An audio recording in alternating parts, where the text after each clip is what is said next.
አባ ሕርያቆስ በቅዳሴው ቅዱስ ጊዮርጊስ በሰዓታቱ ቅዱስ ያሬድን በማህሌቱ አወድሰው ያልጠገቧት የቅዱሳን ናፍቆት ወላዲተ አምላክ ድንግል ማርያም ከምድር የተገኘች ሰማይ ከሰማይ የሰፋች ዓለም ሰማይና ምድር የማይችሉትን ጌታ በቅፏ የያዘች ዓለምን በዝናብ አብቅሎ በፀሐይ አብስሎ የሚመግበውን ጌታ ጡቷን ይዛ የመገበች ዓለምን እንደ እንቁላል በመሃል እጁ የያዘውን አምላክ በእጆቿ የታቀፈች ወላዲተ አምላክ ድንግል ማርያም ከፍጡራን ሁሉ በላይ ምስጋና ይድረሳል። ለቅዱሳን ሁሉ እንደየክብራቸው ምስጋና ይድረሳቸው። በደም ያጌጠ ሙሽራ ኦሪት ዘጸአት ምዕራፍ 4 ቁጥር 25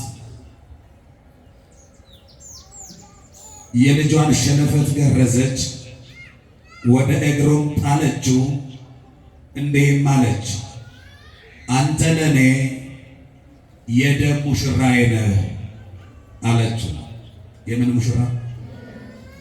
እግዚአብሔር ቢረዳን በዚህ ምሽት የምንማማርበት የትምህርታችን ርዕስ በደም ያጌጠ ሙሽራ የሚል ይሆናል። እስኪ ሁላችሁም በደም ያጌጠ በሉ። ግዴላችሁ በደም ያጌጠ ሙሽራ። ቤተ ክርስቲያናችን ኢየሱስ ክርስቶስን ከምትጠራባቸው የፍቅር ቃላቶች መካከል አንዱ ሙሽራዬ ብላ የምትጠራበት ቃል ነው።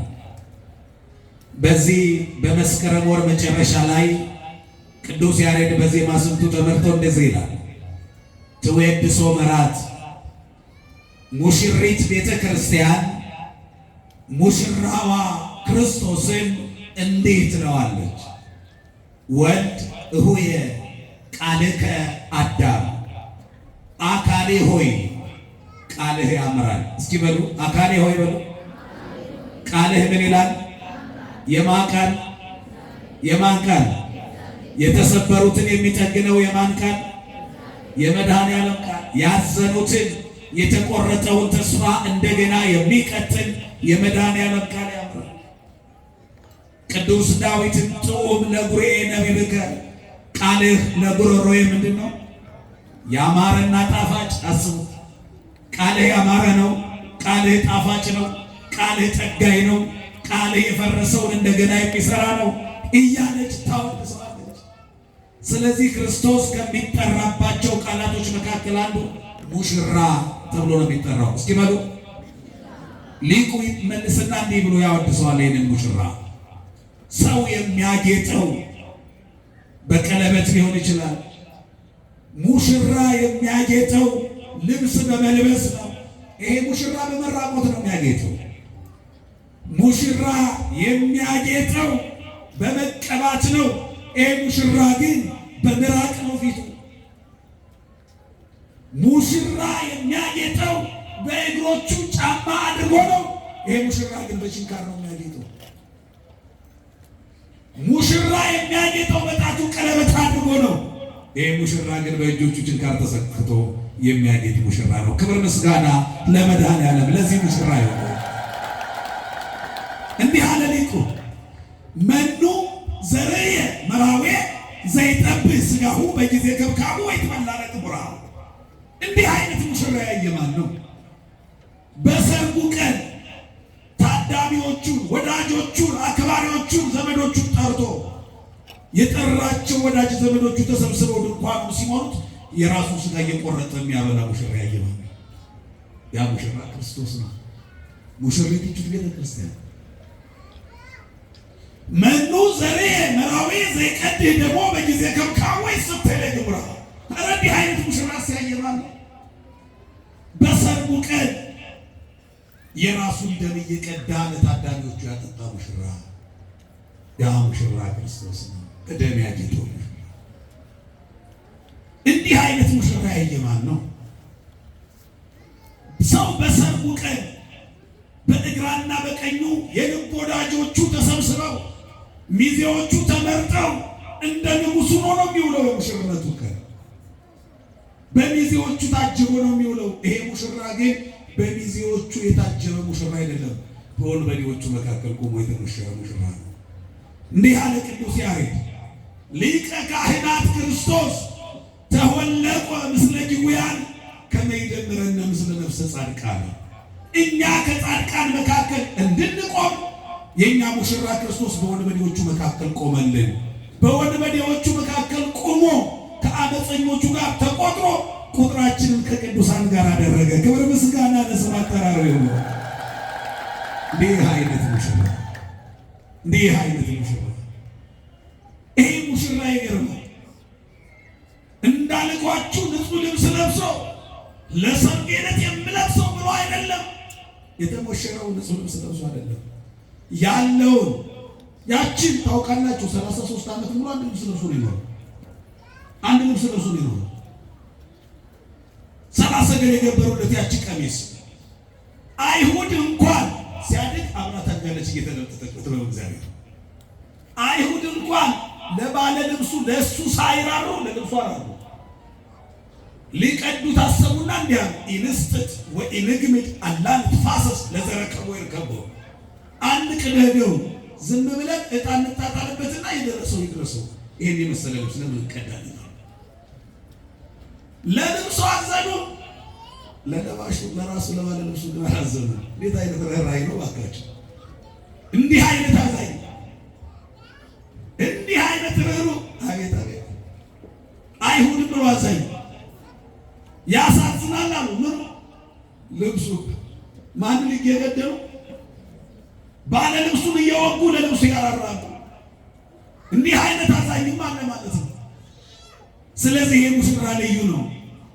በዚህ የመጽሐፍ ቅዱስ ክፍል ላይ ስናነብ ሙሽራዬ ነህ ተብሎ የተጠቀሰው ከክርስቶስ መምጣት በፊት የክርስቶስ ምሳሌ የሆነው ሙሴ ነው። እንደምታውቁት ክርስቶስ ከመምጣቱ አስቀድሞ ለክርስቶስ ጥላ የሆነ አካሉ ክርስቶስ ከመምጣቱ አስቀድሞ ብዙ ጥላዎች መጥተዋል፣ ምሳሌዎች አሉ። ክርስቶስን በትክክል ከሚገልጡት ታሪካቸው ከክርስቶስ ጋር ከሚመሳሰሉ ቅዱሳን መካከል አንዱ ደግሞ ሙሴ ነው።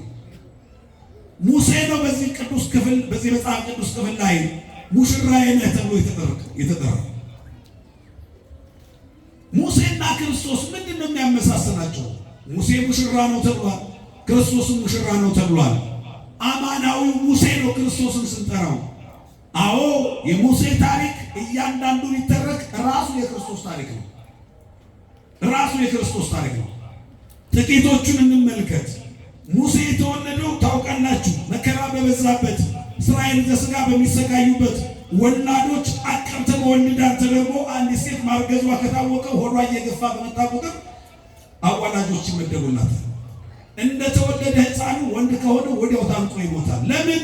ስደተኞች ስለሆኑ በስደት እየበዙ ስለመጡ ነገ በቁጥር ከኛ ከበዙ በጦርነት ጊዜ እኛን ያጠፉናል ብለው ስለሚፈሩ ከቤተ መንግስት እነማን እንዲሞቱ መመሪያ ወጣ? ሕፃናት እንዲሞቱ መመሪያው ከየት ነው የወጣው? ከቤተ መንግስት። አያችሁ፣ እንዲህ አይነት መመሪያ ወጣ። ስለዚህ ሙሴ ይሄ መመሪያ ተግባራዊ የተደረገ ባለበት ሰዓት ተወለደ። አቀብተ በወልዳኑ እነዚያ የመግደል ፈቃድ የተሰጣቸው ሰዎች የሙሴ እናት ጋር መጡ። ስለዚህ አዩና ራሩለት። እየሰማች ነው። ይህንስ አንገድለው፣ የፈጠረው ይግደለው አሉ። እንዲገድሉ ፈቃድ ተሰጧቸዋል። እነሱ ግን አንገድልም አሉ። ግን ለእናቱ መመሪያ ሰጡ። እንድንገድል ፈቃድ ተሰጥቶ ነበረ። ደግሞ ለሕሊናችን ያደርን ባለስልጣኖች ነን። ለምድራዊው ንጉሥ ብቻ አይደለም፣ የሰማዩ ንጉሥም እንፈራለን። የምድራዊው ንጉሥ ምን በሉ ብሎ ፈቅዶልናል? ምን በሉ ግደሉ ብሏል። የሰማዩ ንጉሥ የዘላለም ንጉሥ በእጅ ብልጫ በሕዝብ ምርጫ ያልተሾመው ንጉሥ በየ5 ዓመቱ የምርጫ ስጋት የሌለበት የዘላለም ንጉሥ ግን አትግደል ብሏል። ስለዚህ የሰማዩ ንጉሥ ቃል እናከብራለንና አንገድለውም። ግን ድምፁ ከተሰማ ነገ ሲያለቅስ ድምፁ ሲሰማ በእኛ ላይ እርምጃ ይወሰዳልና ራስሽ መፍትሄ አድርጊ ያሉት። በዚህ ጊዜ በሳጥን አድርጋ በውሃ ጣለችው። ዋናው ነጥብ ሙሴ የተወለደው ሕፃናት በሚገደሉበት ዘመን ነው። በደንብ ያዙልኝ። እችን ሀሳብ አስምሩታል። ሙሴ የተወለደው በምን ዘመን ነው? ሕፃናት በሚገደሉበት ዘመን ነው። ክርስቶስ የተወለደው በምን ዘመን እንደሆነ ታውቃላችሁ? ሙሴ በተወለደበት ዘመን ፈርዖን ሕፃናትን ይገድላል። ክርስቶስ በተወለደበት ዘመን ሄሮድስ ሕፃናትን ይገድላል። ስለዚህ ሙሴን ስንተርክ ማንን እየተረክን ነው? ግልባጩ ክርስቶስ ነው። ክርስቶስን ስንተርክ ግልባጩ ሙሴ ነው። ልክ ሌላው ሕይወታቸው የሚመሳሰል ብዙ ታሪክ ያላቸው ናቸው። ስለዚህ ሙሴ ጥላው ነው፣ ክርስቶስ አካሉ ነው ማለት ነው። ከዚህ በኋላ እናቱ ወስዳ በውሃ ስትጥለው እየተከተለች ታያለች። እህቱ ማርያም፣ የሙሴ እህት ማርያም። ከዚህ በኋላ የሆነ ቦታ ላይ ሲደርስ የንጉሱ ቤተሰብ አግኝቶ ቤተ መንግስት ሄደ። ሲታይ የሚያምር ሕፃን ነው። ማን እየተከተለች ነው? የሙሴ እህት ማርያም። ቤተ መንግስት ወስዳ የሚያምር ሕፃን ነው። ይህንንማ ማሳደግ አለብኝ አለ ንጉሱ። በቤተ መንግስት እንዲያድግ ተደረገ። ከነኚህ ከስደተኞች ልጃቸው የሞተባቸው እናቶች ይፈለጉና ቀለብ እየተሰፈረ ደመወዝ እየተቆጠረ እየተሰጣቸው ያሳድጉ። ልጇ የተገደለባት አንዲት እናት ፈልጉታል። ልክ ፍለጋ ስትወጣ የሙሴ እህት ማርያም አገኘች። እኔ ልፈልግልሽ አለች። እስኪ ፈልጊልኝ።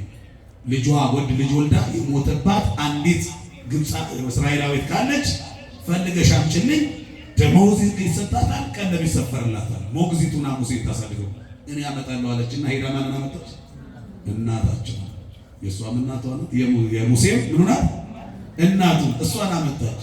በጥበበ እግዚአብሔር ድንቅ ስራ በሚሰራው በእግዚአብሔር ፈቃድ ሙሴ እናቱን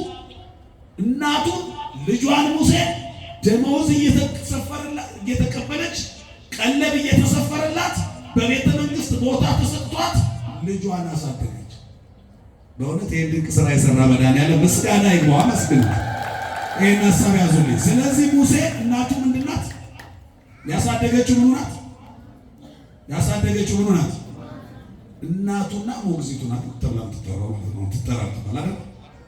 እናት ቀለብ ተሰፍሮላት፣ እናት ደመወዝ ተከፍሏት አይደለም ልጅ ነው የምታሳድገው። ለምን ደመወዝ ይከፈላታል ከተባለ ሞግዚት ስለሆነች። ደግሞ በሌላ መንገድ ደግሞ ምኑ ናት? እናቱ ናት። ድንግል ማርያም ለክርስቶስ ምኑ ናት? እናቱ ብቻ አይደለች፣ እናትና ገረድ ናት። ተፈሥሒ አመት ወእም ነው የሚለው ቅዱስ ኤፍሬም በረቡዕ ውዳሴ ማርያም። እናትና ገረድ ማርያም ሆይ ምን ይሉሽ? ደስ ይበልሽ። ራሷም ተናገረች። የሰማይ መልአክ ቅዱስ ገብርኤል መጣና ለእግዚአብሔር እናቱ ትሆኛለሽ አላት። አስምሩበት። ምን ትሆኛለሽ? እናቱ። ይሄ ገብርኤል ንግግር። እሷ መለሰችና እኔ ለእግዚአብሔር ምን ሆነኛለች?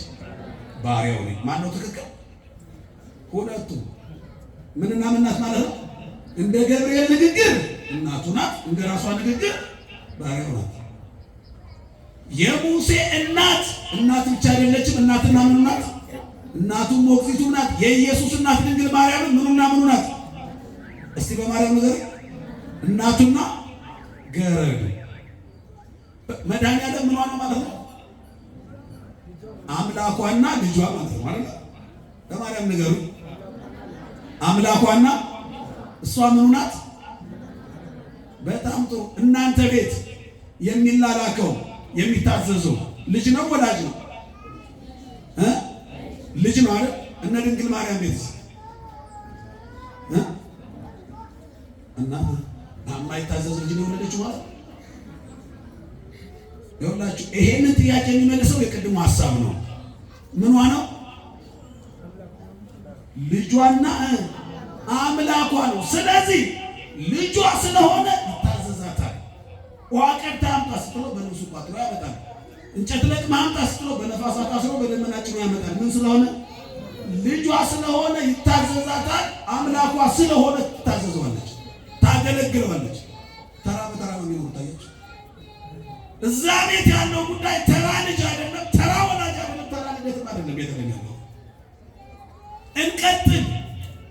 ሙሴ በዚህ ተአምረ እግዚአብሔር በዚህ ድንቅ እግዚአብሔር ስራ ሆኖ እግዚአብሔር በሚገርም መለኮታዊ ጥበቡ የእናቱን ጡት እየጠባ እናት ልጇን ብዙ እናቶች እያለቀሱ ብዙ እናቶች አይናቸው እያየ ልጃቸው አንገቱ እየተቀላ ሲሞት እያዩ በሚያለቅሱበት በዚያ ከተማ ጭራሽ ቀለብ እየተሰፈረላት ጭራሽ ደሞዝ እየተከፈላት ልጇን በቤተ መንግስት በደስታ አሳደገች። ያችን እናት ግን ተራ እናት አልነበረች።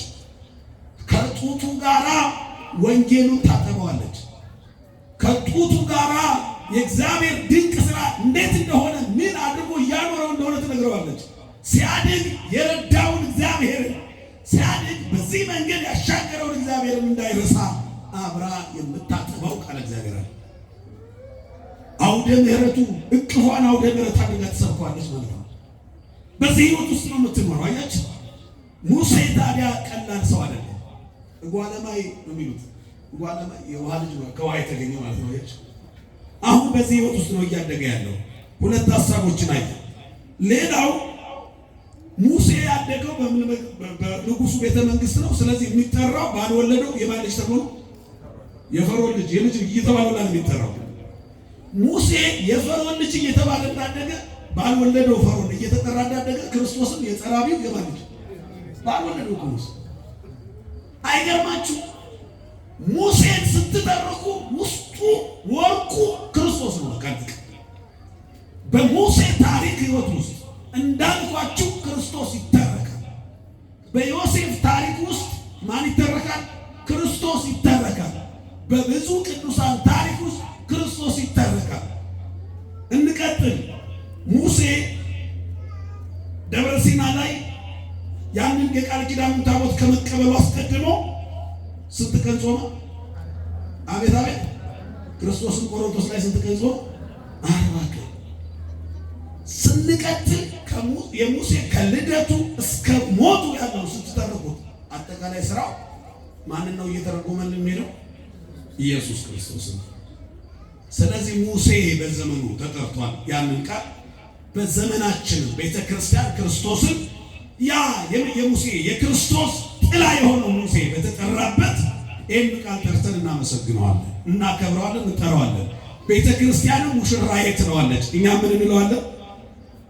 በሉ እንጂ ሙሽራችን እንለዋለን።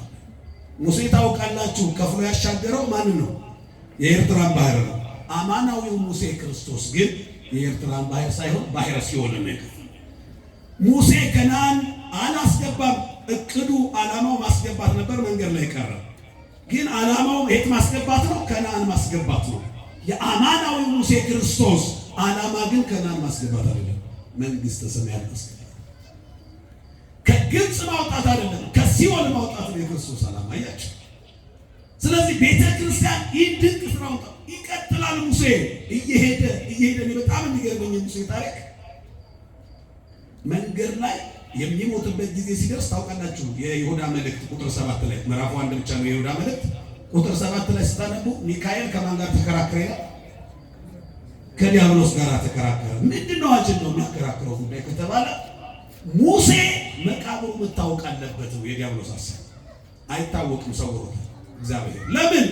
እስራኤላውያን በራባቸው ቁጥር የመጡ ሙሴ መቃብር ላይ ያለቅሳሉ። አንተ ብትኖር አይረበንም ነበር፣ መና ዝንበህ ታበላን ነበር፣ አንተ በመሞት ሕይወት ተራብን ያመልኩት ነበር መቃብሩ።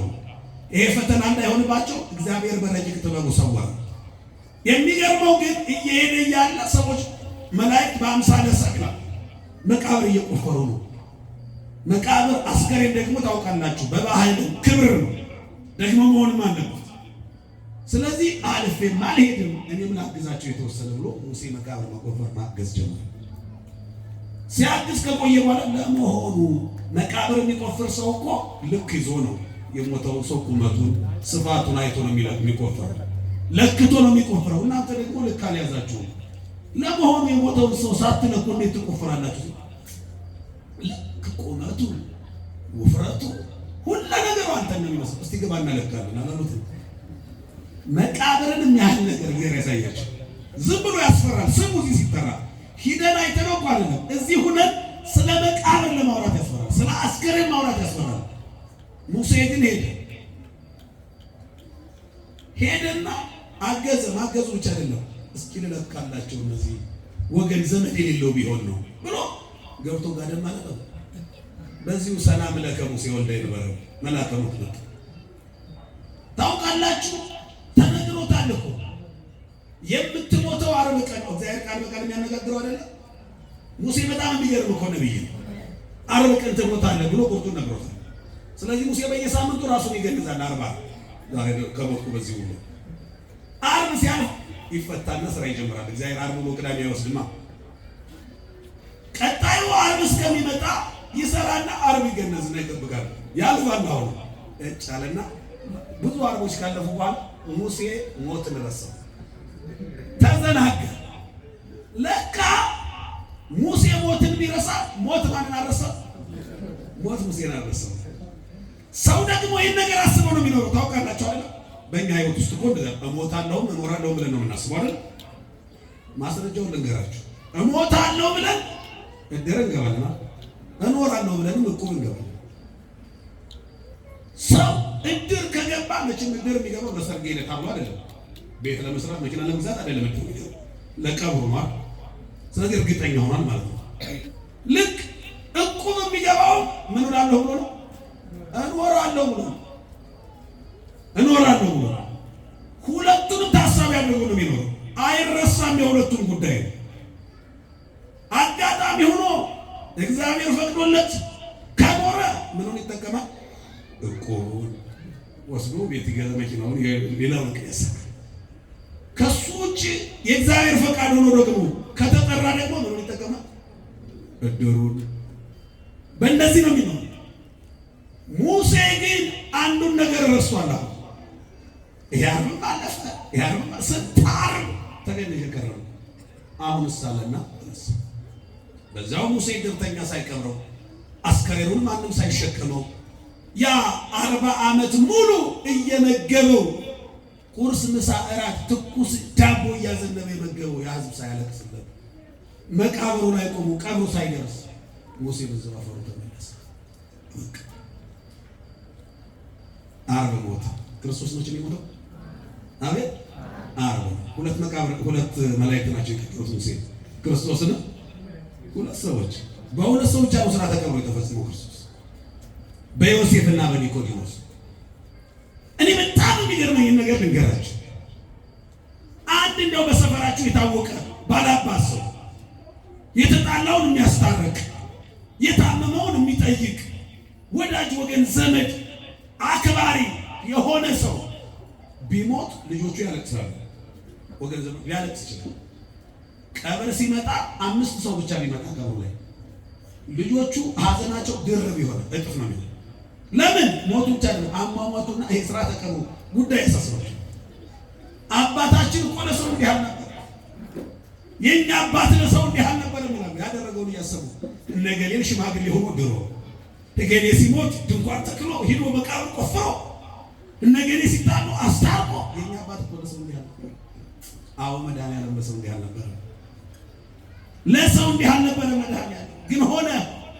አያችሁ፣ በጣም በሚገርም ሁኔታ ክርስቶስን ስታዩት የድህነት ጥጉ ላይ ነው። ለምን ከተባለ የእኛን ድህነት ጠቅሎ ወስዶ የእሱን ሀብትና በረከት ለኛ ስለሰጠ። እንዲህ ነው የሚለው የዓርብ ውዳሴ ማርያም ስትጸልዩ ዘዚያነ ሞተ ነሳ ወእንቲአሁ ሕይወተ ወሀበነ። እስኪ አብራችሁ ይበሉ። የእኛን ሞት እሱ ሞተ፣ የእሱን ሕይወት ለእኛ ሰጠ። በማርያም ድገሙ። የእኛን ሞት ማን ሞተ? የእሱን ሕይወት ለማን ሰጠ? ኧረ ክብር ምስጋና። ሞቶ በሕይወት ላኖረን መድኃኒዓለም ሞትን በሕይወት ለሞት ከምድር በታች አድሮ በከርሰ መቃብር በሰማይ ያለ ቤታችንን የሰራ እርቃኑን ተሰቅሎ እኛን የጽድቅ ልብስ ያለበሰ እንደ አማኑኤል እንደ ኢየሱስ ያለ ማንም የለም። ከፍ አድርጋችሁ አወድሱት ይሄንን አምላክ ነው። ምስጋና ለስም አጠራሩ። ታዲያ ኦርቶዶክሳዊት ቤተክርስቲያን ይህንን ክርስቶስ ኢየሱስን ከመሰረቷ እስከ ጉልላቷ በንዋየ ቅድሳቷ በሰዓታቷ በማህሌቷ በእያንዳንዱ ስብሐተ እግዚአብሔር የአገልግሎቱ አስኳል ክርስቶስ ኢየሱስን አድርጋ ነው የምትሰብከው። እኔ በጣም የሚገርመኝ ኢየሱስ ክርስቶስን እንሰብካለን የሚሉ አካላት በትክክል የዚችን ቤተክርስቲያን ሩብ እንደው አንድ አስረኛ የለም ዘር። እንዴት እስኪ ኢየሱስን አውቃለሁ መልካ ኢየሱስ የተባለ የኢየሱስ ክርስቶስን ከራስ ፀጉሩ እስከ እግር ጥፍሩ ድረስ ያለውን እያንዳንዱን ለዝክረ ስምክ ለስርተ ርስከ ለራስ ፀጉር ለርስከ ለገጽከ ለቀራንብትከ ለአይንቲከ ለአይዛኒከ እያለች ለዓይንህ ለቅንድብህ ለአፍንጫ ለጆሮህ እያለች እስከ መቃብሩ ድረስ የምታወድስ ይህች ቤተክርስቲያን ናት። መልካ ኢየሱስ የተባለ ድርሰት ያላት። ክብር ምስጋና ለዚች ቤተክርስቲያን ይሁን። እኔ በጣም የሚገርመኝ አባቶቻችን ለዚህ ስም ያላቸው ክብር፣ ኢየሱስ ለሚለው ስም ያላቸው ክብር። መልካ ኢየሱስን ገልጣችሁ ስታነቡት በመሃሉ ከ30 ጊዜ በላይ ኢየሱስ ክርስቶስ ኢየሱስ ክርስቶስ ኢየሱስ ክርስቶስ የሚል በመሃል ቃል ነው። ክብራቸው ምን ያህል እንደሆነ የምታውቁት ሌላውን ቃል በጥቁር እስክሪብቶ ይጽፉና ኢየሱስ ክርስቶስ ጋር ሲደርሱ በቀይ በምንድን ነው የሚጽፉት? በቀይ ብዕር። ለምን? ስሙ ይድመቅ፣ ስሙ ይጉላ፣ ስሙ ከፍ ይበል ማለት እኮ ነው። ኧረ ምስጋና አሁንም ከፍ ይበል ኢየሱስ ክርስቶስ። በእውነት ይህ ብቻ አይደለም። በእያንዳንዱ ዕለት ከኪዳን በፊት የሚነበብ በዚች ቤተ ክርስቲያን ሳይነበብ የማይውል በሺዎች የሚቆጠር ገጽ ያለው ተአምረ ኢየሱስ የተባለ ድርሰት ያላት ቤተ ክርስቲያን ነው። በጣም በሚገርም ሁኔታ ኢየሱስ ክርስቶስን ከዚች ቤተ ክርስቲያን በላይ የሚሰብክ ሌላ አካል የለም። አሁን ልብ በሉ። የሚመስለን እኛ ክርስቶስን ላከበሩ ስለ ኢየሱስ ፍቅር ብለው የተሰደዱ ዓለምን የናቁ በየዋሻው በየበረሃው የተንከራተቱ ብዙ ቅዱሳን አሉ፣ ኢየሱስን ያከበሩ ማለት ነው። እየሰማችሁ ነው? እሱ ደግሞ ያከበራቸውን ቅዱሳን አክብሮ ስሙ፣ ቀኑ፣ ቤተክርስቲያኑ፣ ጸበሉ፣ እያንዳንዱን ነገር እኔ ላከበሩ ቅዱሳን ክብር ይሁን ብሎ ሰጥቷል። እየሰማችሁ ነው? ስለዚህ ቅዱሳን ማለት ምን ማለት ነው ከተባለ ክርስቶስን አክብረው የከበሩ፣ ክርስቶስን አክብረው ክርስቶስ ያከበራቸው ናቸው። ማህሌት ካህናቱ፣ መምህራኑ፣ ያሬዳውያን ምስክር ናቸው። ማህሌት ሲቆም የተክለ ሃይማኖት ቀን ማህሌት ሲቆም ስቡሕ ወውዱስ ዘሳረረ ኩሎ ዓለመ በአሐቲ ቃል። ምን ማለት ነው? ዓለምን በአንድ ቃል የፈጠረ ለእግዚአብሔር ክብር ምስጋና ይሁን ማለት ነው። አሜን፣ ምስጋና ይሁን። እንዲህ ብሎ ነው የሚጀምረው። የአርሴማ ዕለት ማህሌቱ ሲጀምር ዓለምን በአንድ ቃል ያጸና እግዚአብሔር ምስጋና ይግባው ብሎ ነው የሚጀምረው። የተክለ ሃይማኖትን የአቡነ ገብረ መንፈስ ቅዱስን ቀን የሚፈተተው የክርስቶስ ሥጋ በአርሴማ ቤተክርስቲያን የሚፈተተው የማን ሥጋ ነው? በአርሴማ ቤተክርስቲያን የአርሴማ ሥጋ አይፈተትም። የማን ሥጋ ነው? በተክለ ሃይማኖት ቤተክርስቲያን የተክለ ሃይማኖት አምላክ ነው ሥጋው የሚቆረሰው። በአርሴማ ቤተክርስቲያን መሰረቱ አርሴማ አይደለችም። በአርሴማ ቤተክርስቲያን መሰረቱ ማን ነው? ክርስቶስ ነው። ሌሎቹ ቅዱሳን እንዳልኳችሁ ክርስቶስን አክብረው ክርስቶስ ያከበራቸው ናቸው።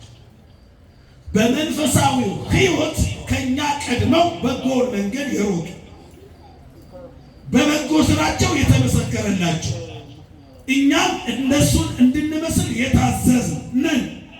መዳረሻው ሙሽራው ክርስቶስ ነው፣ እነሱ ሚዜዎች ናቸው። እንዲህ ነው የሚለው ወአንተኒ ሕፃን ነቢየ ልዑል ትሰመይ አርኩ ለመራዊ፣ የሙሽራው ወዳጅ ትባላለህ ይላል ቅዱስ ዮሐንስ። እስኪ የሙሽራው ወዳጅ ነው። የሙሽራው ወዳጅ ማለት በቅዱስ ያሬድ ቋንቋ ሚዜ ማለት ነው። ሚዜ ሙሽራው ማን ነው ማለት ነው? እስቲ ቅዱስ ዮሐንስ የሙሽራው ወዳጅ ከተባለ እሱ ሚዜ ነው። ሙሽራው ማን ሊሆን ነው? ክርስቶስ ነው። ሙሽራው በደም ያጌጠው ሙሽራው። አያችሁ፣ ቅዱስ ያሬድ ቋንቋው ይሄ ነው። ክርስቶስ የወይን ግንድ ከሆነ ቅዱስ ዮሐንስ ምንድን ነው? ቅርንጫፍ ነው። ሁላችንም ቅርንጫፎች ነን። ምኑ ላይ? እዛ የወይን ግንድ ላይ የተጣበቅን ማለት ነው። ሕይወት የሚኖረን ከግንዱ ጋር አብረን ስንኖር ነው። ያ ግንድ ክርስቶስ ነው። ያለ እኔ ምንም ልታደርጉ አትችሉም ብሎ ራሱ ተናግሯል። ያ የወይኑ ግንድ ክርስቶስ፣ ያ በደም ያጌጠው ሙሽራ። ለምን? ሙሽራ ሳይኖር ሚዜ የለም። ሙሽራ ሳይኖር ሚዜ የለም። ግንድ ሳይኖር ቅርንጫፍ የለም። ይኸውላችሁ ሙሽራ ያለ ሚዜ ይኖራል። ታውቃላችሁ አይደል? ሙሽራ ያለ ሚዜ ይኖራል። ያለ ሚዜ የተጋቡ ሰዎች አሉ። ታውቃላችሁ? አዎ አዳምና ሔዋን ማን አጀባቸው?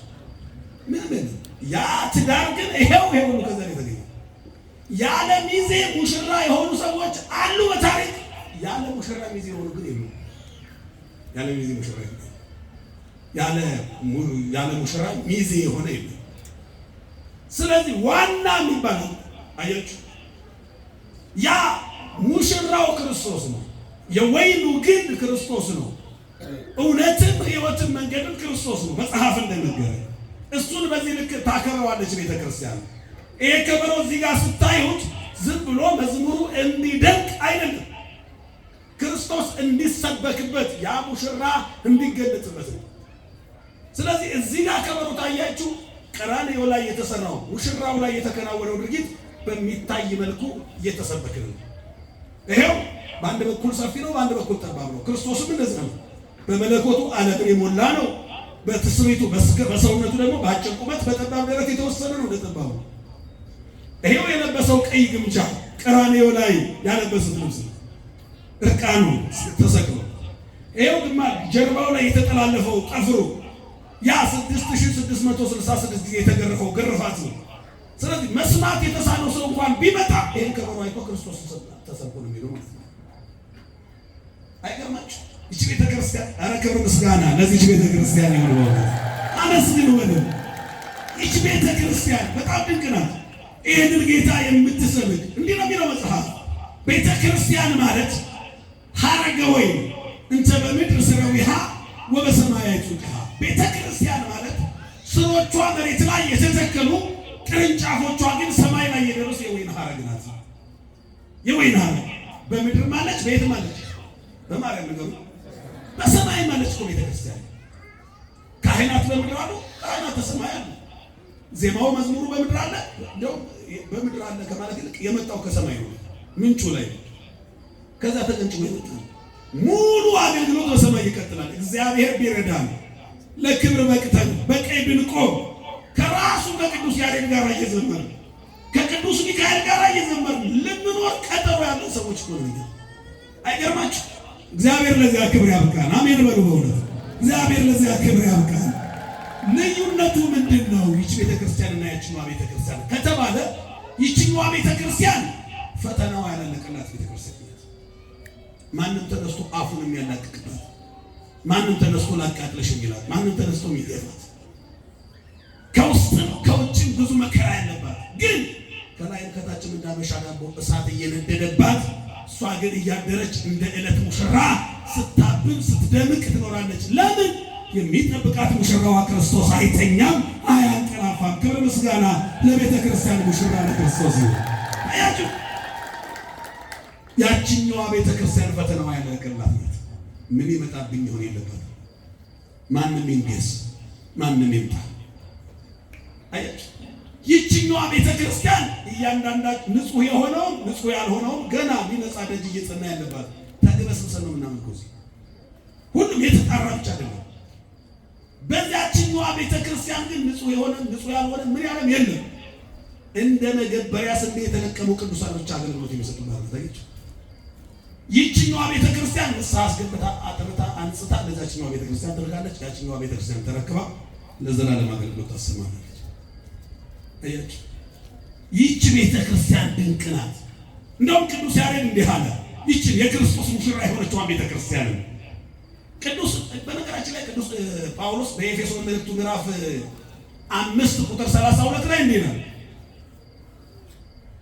አብይ ውእቱ ዝነ፣ ይህ ምስጢር ታላቅ ነው፣ ሁለቱ አንድ አካል ይሆናሉ። አንሰ እብሎ ላይ ለክርስቶስ ላይ ለቤተ ክርስቲያን የሙሽርነቶችን ውህደት እኔ አለ የቤተ ክርስቲያንና የክርስቶስ ውህደት አድርጌ ነው መገንጠው ነው የሚለው ኤፌሶን 5:33 የሙሽራይቱና የሙሽራው ህብረት ያ ፍቅር ያ እስከ መጨረሻው ህቅታ ድረስ ያላችሁ ያ መሐላ ያ ቃል ኪዳን ማጫው የተከፈለው ዋጋ ያለው ፍቅር የሙሽራውና የሙሽሪት ፍቅር ሊገልጠው የሚችል የክርስቶስን ፍቅር ነው።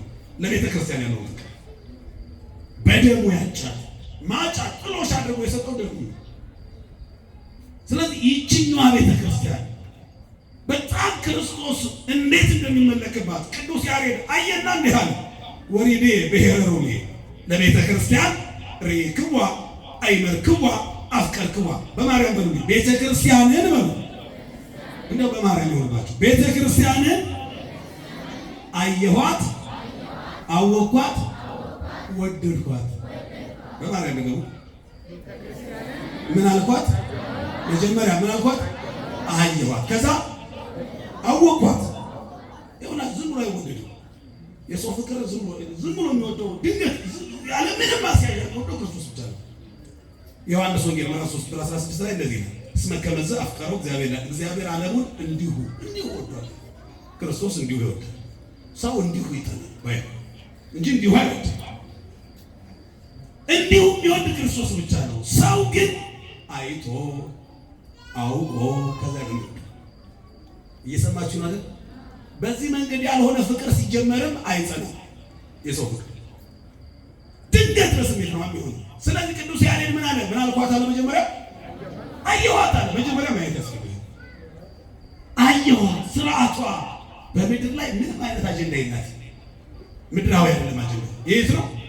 ሰማያዊ፣ ጊዜያዊ አይደለም፣ ዘላለማዊ ነው። ስጋዊ አይደለም፣ መንፈሳዊ ነው። አየኋት። የምትሰብከው ክርስቶስን ነው። ሰዎች መላእክት የመላእክቱን ስርዓት ነው የሚያከናውኑት። በምድር ያለች ነው። ስለዚህ ቅዳሴው የሚሰብከው ክርስቶስን ነው። ዝም ብሎ አንዱ ካህን ደርሶ በዚህኛው በር ወጥቶ በዚያኛው በር ስለሚቀርበው አይደለም የሚገባው።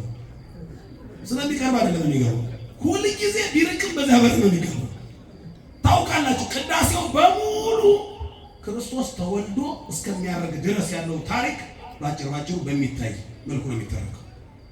ክርስቶስ የተወለደው የት ነው? ቤተልሔም። ቅዳሴው የሚጀምረው የት ነው? ቤተልሔም።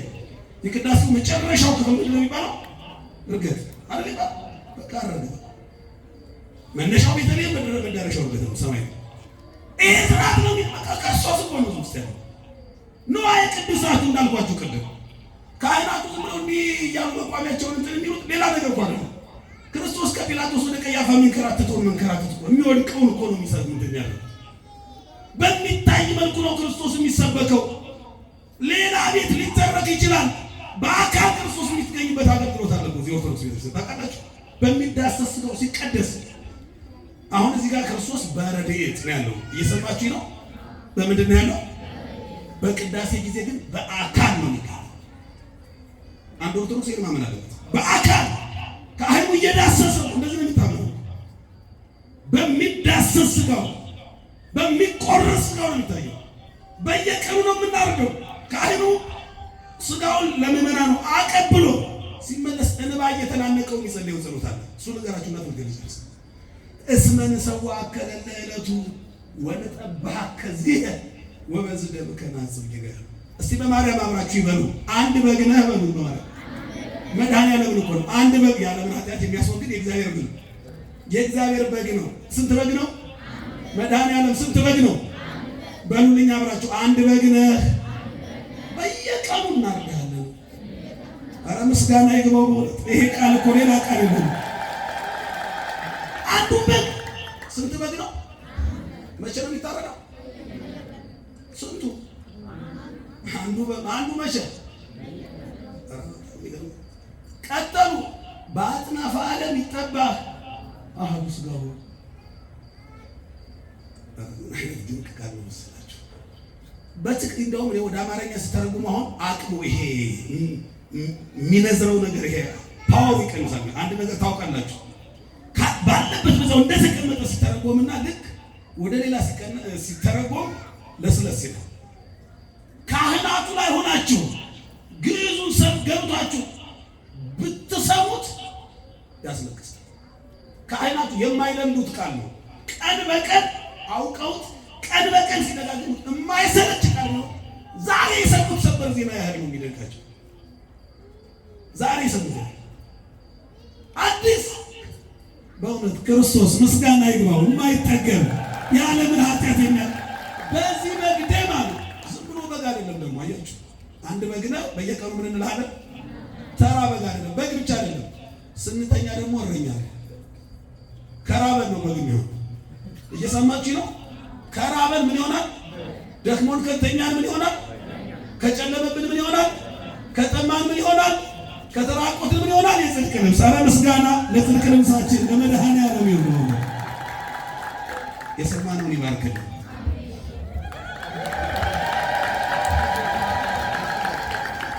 ደግማችሁ አመስግኑ እግዚአብሔር። ደግማችሁ አሁንም አመስግኑት።